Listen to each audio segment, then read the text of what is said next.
एक बात मैं स्टूडेंट के एंगल से आपसे पूछना चाहता हूँ कि सर, एक बच्चा जो कि स्टेट अटेम्प्ट्स में कैफ पास करता है, अक्सर वो इंटरव्यू में बैठता है और वो उसको बिग फोर से ज्वाइनिंग कॉल नहीं आती, बड़ा डिसअपॉइंटेड होता है। मैंने तो ऐसे बच्चों को सुना है कि यार मुझे नहीं रखना तो फिर किसको रखना है इन्होंने, मतलब वो भी इस पॉइंट पर होता है। अच्छा, जब वो मैं ये जानना चाहता हूँ कि उस बच्चे को क्या मैसेज है, या बहुत से ऐसे बच्चे जो कि बिग फोर में नहीं आ पाते जबकि वो बहुत अच्छे स्टूडेंट भी होते हैं, उसके पीछे क्या रीज़न होती है? जी, पहली बात अली एक चीज़ जहन में रखें, बिग फोर हो या स्मॉल फर्म हो, कोई भी बच्चा आएगा किसी ऑर्गेनाइजेशन में और अगर वो बच्चा अच्छा है तो कोई भी फर्म नहीं छोड़ती, उसे रख लेती है। क्यों? उसकी रीज़न ये है कि हमने आज मैं अगर एम्प्लॉयर के तौर पे बैठा हूँ तो मेरा वर्किंग कैपिटल या मैंने जो सर्विसेज देनी है वो किसके थ्रू देनी है? स्टाफ के थ्रू देनी है। तो मैं बेस्ट स्टाफ रखना चाहूँगा। अगर मैंने बेस्ट सर्विस देनी है तो बेस्ट स्टाफ रखूँगा। तो अगर कोई लड़का अच्छा होगा और वो इंटरव्यू में परफॉर्म कर रहा होगा तो मैं नहीं छोड़ूंगा, जो मर्जी हो जाए। ठीक है। अब अगर किसी को नहीं रखा तो इसका मतलब है कि उससे अच्छा मुझे अवेलेबल था। एक तो पहली बात है कि हम लोग बड़ी फर्म में तो ख़ास तौर पे रेफरेंस तो हमें आप इमेजिन नहीं करते, हमें प्राइम मिनिस्टर ऑफिस से भी कॉल्स आती हैं और हमें हर ब्यूरोक्रेट से भी कॉल्स आती है। तो हम अगर रेफरेंस पे रखेंगे तो हम अपना फर्म चला ही नहीं सकते, तो हम रेफरेंसेस तो कर देते हैं साइड।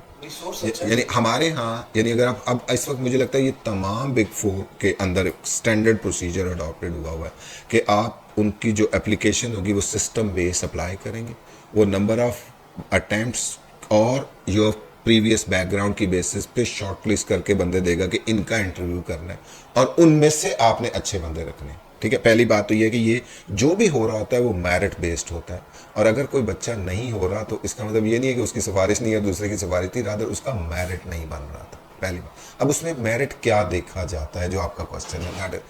देखिए, जब बच्चा आता है ना तो जो इंटरव्यूअर होता है वो उस वक्त उसे देख रहा होता है वो कितने कॉन्फिडेंस से एंटर हो रहा है, उसने कपड़े क्या पहने हुए हैं, जब वो आके चेयर पे बैठा है तो वो कैसे बैठा है, ये सारे कि उसका कॉन्फिडेंस, उसकी ग्रूमिंग।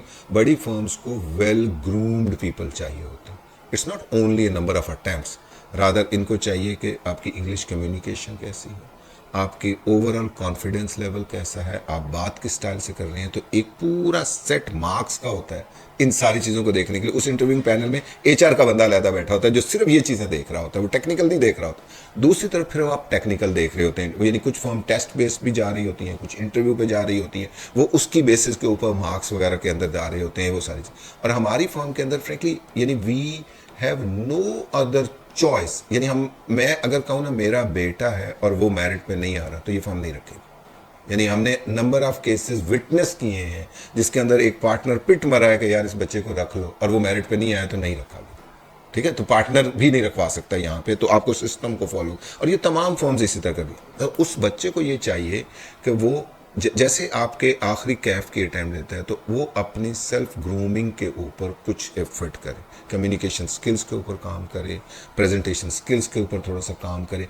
ये काम उसे बिग फोर में एंट्री के लिए भी हेल्पफुल होगा और ये सारी उम्र के लिए हेल्पफुल होगा फ्रेंकली। मतलब यानी ये चीज़ तो आप भी ज़ाहिर है माशाल्लाह क्वालिफाई हुए टाइम हो गया, अब आपको भी पता है कि हर आदमी यहाँ पे तो ये देखता है। आप किसी गवर्नमेंट ऑफिस में चले जाएं, आप किसी क्लाइंट ऑफिस में चले जाएं, आपकी सर से लेकर पाँव तक तो आपको स्कैन कर रहे होते हैं कि वो क्या रहा है, वो सारी चीज़ कि आप कौन है, क्या है वो चीज़ें। तो आपकी ये जो चीज़ें जो आपकी ग्रूमिंग हो जाएगी ये बहुत बेहतर वे में रिजल्ट देगी and it will not only open the door of the big four और द बिग फर्म्स, रादर ये थ्रू आउट द लाइफ आपको हेल्प करेगी। तो इन चीज़ों को ऊपर एफर्ट करनी चाहिए बच्चे। वो एक दूसरी बिग फोर फर्म की पार्टनर है, उन्होंने एक जुमला कहा, उन्होंने कहा हमने तो ये देखना होता है कि क्या ये हमें रिप्रेजेंट कर सकेगा, उसकी क्या, उसकी पर्सनैलिटी, उसकी कम्युनिकेशन, उसका उठना बैठना, जो सारे फैक्टर्स आपने बताए। तो यानी ये एक बहुत इंपॉर्टेंट चीज़ें ये सारी भी हैं, सिर्फ वो पेपर पास कर लेना is not only the benchmark.